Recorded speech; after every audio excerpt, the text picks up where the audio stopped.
Hello ladies and gentlemen, and welcome back to Citizen Sleeper. I took the opportunity to rest between episodes and I have realised that Rabia is ready to talk to us. So let's carry on with the exposing of Yannick, even though he's dead now, so I guess he was already exposed, but let's see what happens. Even before you enter the office, you can hear the sound of Rabia working the heavy bag. She is hammering it, the chain creaking as it shakes with each hit. She's been like this since... The bean doesn't finish the sentence. They are sitting on a stool, looking at the terminal in the corner, searching through the SNR data you pulled all those cycles ago. Is she okay? Just angry. We all are. But you have to remember she knew Yannick for a long time. Sabine glances nervously at Rabia. What SNR did. Rabia stops punching, and in the silence you can hear her breathing hard. Sabine looks over at her, and you sense something between them. You realise you haven't seen them together since they tried to kill each other in this same unit. A lot has changed since then. They hooked him up like a puppet. Rabia hits the bag. Rigged that thing in his head so they could control him. Pushed the old Yannick out. I don't know why he let them in. Rabia throws a few more punches. But it's a lesson. Don't let them in. Another flurry. Yatagan shouldn't deal with corporations, and we never will again. He spits. He comes away from the bag. At least Yannick's death has been treated as natural. There's a chance we can come back from this. The Yatagan can hold on. There are some opportunists trying to take control. Sabine turns to you. Yes, but now the connection's been broken. I've been looking at removing the trackers from the implants in Yatagan's enforcers. It's a significant job, but I think, with time, I can do the surgeries. Rabia walks away from the bag towards the far side of the unit. Those surgeries will never happen if Yatagan collapses, he shouts back at Sabine. Clearly, this is a well-worn argument in this unit. Will Yatagan really collapse? I don't think so, no. Rabia doesn't either. They look over at her. At least not when she's calm.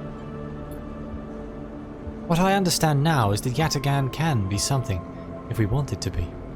Coming here from Essenarp, from the core worlds, all I saw was a gang, and with Yannick keeping me on a tight leash. They shudder. Rabia believes, and I want to believe. They look unsure. I also want to be done with Essenarp, but I doubt they are done with me. They glance away, rubbing their shoulders.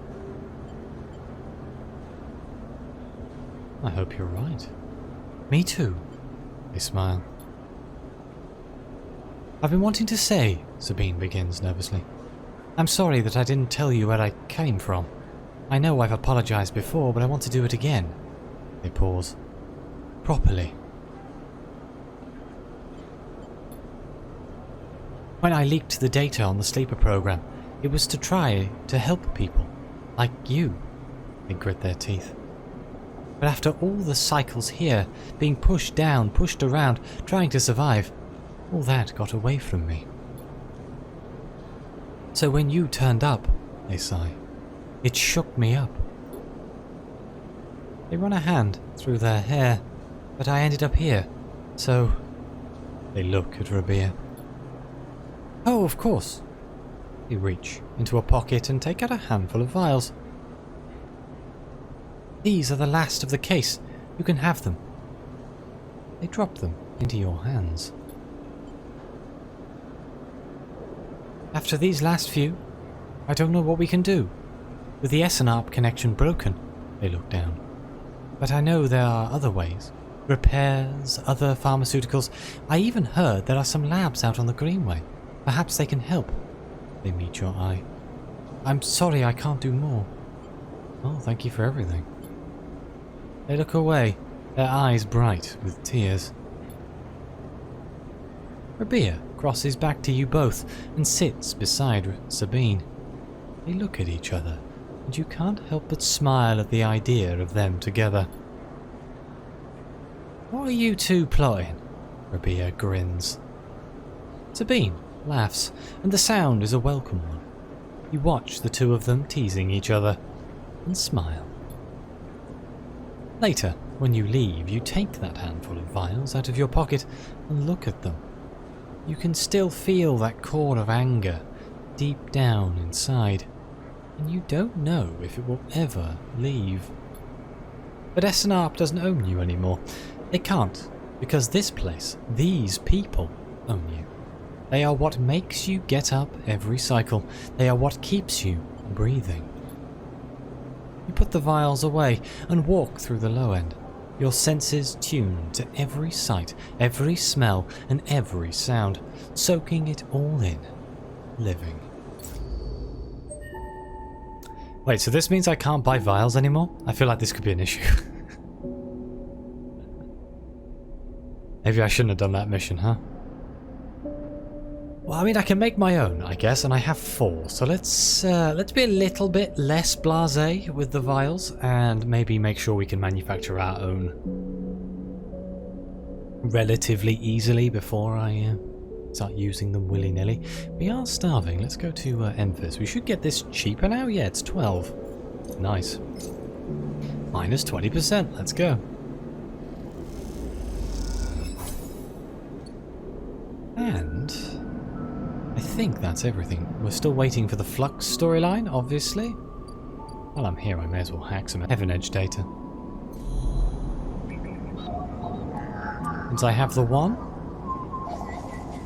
Not that I need money now. So what do I need money for now? I guess I can still buy scrap from the scrap freighter. I can buy AI cores.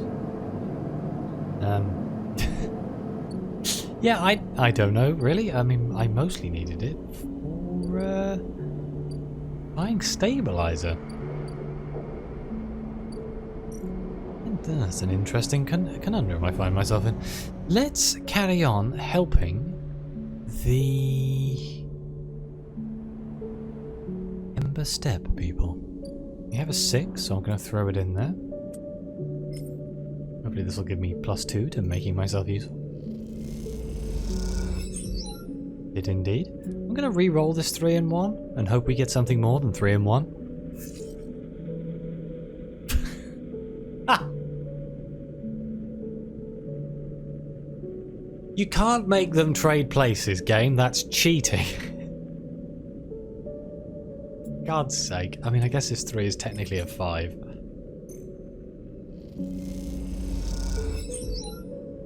I don't really want to use the 1. What do I use this 1 for? Bloody hell. I work at the pub. I think I finished that storyline, didn't I? Go work at the docks? Nothing else I haven't done. This probably isn't going to end well, but let's find out. 50-50. Hey, good service. Let's go. Let's rest. Should I use some stabilizer? No, I'm not going to. Let's just go feed the cat first. Is this the low end? Here it is. I got 20% off feeding the cat. Let's go. Even more efficient now. Then the cycle. Oh, that's a good hand. Good lord. What a roll. 3 6s? I'll take it. That should get us where we need to be. Oh, my Avery's finished though. Ah. I'd use my 2, I suppose. Do you know what? Let's use my 6 and then 6s and then re-roll that 2 and see if we can pluck the garden. We're not on any sort of time limit as far as I can tell. So it shouldn't be too bad. Repair these systems. Yeah, 2 of these 6s should finish this off. I could use the 2 and keep the 6, but just use the 6. Safer that way. You notice a bug in the wind cycling system and manage to fix it. Aki gives you a knowing look. It seems like you are proving yourself. Speak to her. I've seen you've been contributing. Aki stands next to you at the dust house window. I was unsure what to expect when we joined the flotilla on its voyage to the Eye, but after the journey across the system, then the quarantine, and then the flux reaching all the way out here too, Aki stops herself. Thank you. She bows a little. The other ships have only been interested in sending us supplies, but we grow all we need. She gestures at the dust house. What the dust houses need, that is a problem that concerns us. She smiles, turns to you. Shall we go inside? I'd love to. Aki smiles. Come. She taps away at a panel by the window. It seems only fair that after your help with the support systems, you get to see what it is you are maintaining. Aki leads you to an opening beside the window. You pass through a dark, changing room. You notice Aki is sliding on an oxygen mask and a visor. She looks at the swirling dust inside. Inside, it's just like Ember's step. Thin atmosphere, constant dust storms. Nothing that will bother you. She passes you a mask. The dust isn't exactly pleasant to inhale, however, so take this. You hold it to your face. She leads you through a short decontamination tunnel with its fizzing panels of purifying light, and then through into the dust house. Immediately, the wind and the heat hits you. You feel the rough waves of dust scattering across your face and peer through the amber murk. Your feet slide on shifting piles of sand. Welcome to the steppe, or an emulation of it, at least. Aki's voice sounds distant, echoey. The terraforming process only managed to provide a limited atmosphere around the moon, one which is slowly escaping. It's been like that since I was born, so I got used to the idea. You catch her bright eyes through the amber dust. So did everything else that lives there. You feel something hard beneath your feet, beneath the sand like a coil of rope. What is under the sand? This is steppe silk. It's one of the plants we established on the steppe. He kicks away some red sand. Like any bast fibre, it can be retted and woven into clothes. I'm wearing some made from it myself. It's one of many species adapted to steppe since the Solheim collapse, which is why it must be preserved. He stares out into the swirling dust. It is as much a refugee as we are, and the dust houses hold hundreds of other species. You look at the pale, unassuming root, threaded thickly through the sand. Aki watches you silently. Had enough? It will be easier to speak outside. Aki leads you back out through the decontamination tunnel, which blasts the dust from both of you with a burst of metallic-tasting air, and into the changing room. Aki hangs up both the masks, patiently awaiting your questions. What happened on Ember's step? Aki pauses, pulling her shawl around her. She looks small and pale inside its layers. Steppe was already a doomed world, she sniffs.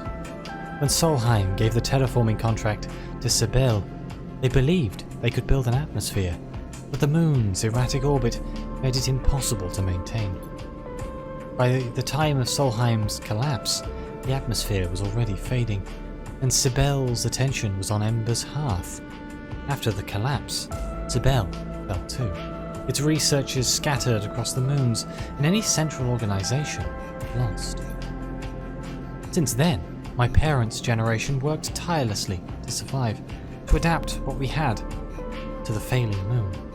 The steppe silk and other adapted species are the life's work of the steppes colonies. So when the flux started to collapse our computer systems, corrode and destroy our life support, our water supply, our agriculture, we had to leave. Aki sits heavily on a nearby bench. Soon, the only traces of steppe will be on this ship. Aki begins to cry quietly. You are unsure what to do. Sit beside her, I guess. You sit on the bench beside her as she sobs. You understand why this ship, why the refugees from steppe are so different. Their world was already dying when the flux arrived. Ember's steppe is a terraformed moon, a partial atmosphere, established colonies, agriculture. And yet, when the flux event started, its people had to leave. You think of the eye and the delicate web of decaying systems it rests upon. What hope does a ruined station have against a wave that corrupts, corrodes, and collapses? Aki interrupts your thoughts, rubbing her eyes. Not everyone left. There wasn't room to take all the people and fill the dust houses. My parents, their friends, and many others stayed. She sniffs. We carry the steppe for them. Perhaps there's hope. We learned not to talk of hope on a dying world. There is meaning for them, and any future they can build with the time they have. She stands up. I wanted you to understand the importance of those dust houses, of what they contain. He leads you back into the corridor. If the flux events continue to reach out to the eye, we need to build protections to ensure their safety. Aki meets your eye. I can help? Aki smiles weakly. I knew it. You will be welcome on the wind's long shadow, whenever you wish. These dust houses are already decaying. I have seen it. She stares into the dust. We had thought they would last longer, but that last flux event. Help us. Aki looks at you. Please. I will. When you are ready, we will begin the preparations for reinforcing the dust houses. We will need to be ready for the next flux event. Aki's eyes shine with the last of her tears. She takes a breath. I'll see you soon. Aki drifts away down the corridor, leaving you alone once more at the viewing window, watching the ragged, delicate traces of the moon known as Ember's steppe. Wow. So now we have other options at the dust houses? Preservation. If the dust houses are to preserve their closed biomes, they will need shielding against the flux and protecting them from their slow decay. Doesn't seem too hard. We get a +3 here on the steppe silk care. Improving the dust houses isn't the only way to sustain the steppe silk. With intuitive care, the plant can be made more resilient. Shielding is a lot more dangerous, but we do need to fill this quite a lot. I'm waiting for the sudden "you're running out of time" problem that we're probably going to come at when the next flux event is coming. I'm guessing it's going to be tied to the climbing briar investigating the flux. All of a sudden it's going to be, we know the next one's coming, and then things are going to get interesting. But I do think I'm going to end this episode here. So thank you all very much for watching. Please like, subscribe, let me know what you think. Your comments are greatly appreciated. Thank you again to the members of the channel. It really does help me keep this channel going. And as always, I'll see you next time.